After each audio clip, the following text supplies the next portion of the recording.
అనకాపల్లి జిల్లా నక్కపల్లి మండలం రాజయ్యపేట గ్రామంలో ఘనంగా నూకతాత జాతర. ప్రతి ఏటా శివరాత్రి తర్వాత రోజున ఈ పండుగను ఎంతో భక్తి శ్రద్ధలతో జరుపుకోవడం మానవాయితీ. పూర్వీకుల నుండి ముత్యకారులు నూకతాతను కులదైవంగా భావిస్తారు. నూకతాత జాతరలో పాల్గొన్న హోంమంత్రి వంగలపూడి అనిత. నూకతాతకు ప్రత్యేక పూజలు చేసి మొక్కు తీర్చుకున్న హోంమంత్రి అనిత. దేవతామూర్తుల ఆశీస్సులు పొందిన హోంమంత్రి అనిత.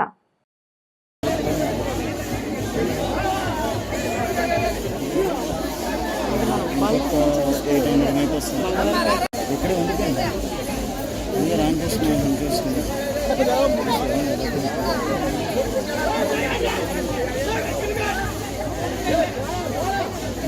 బాబు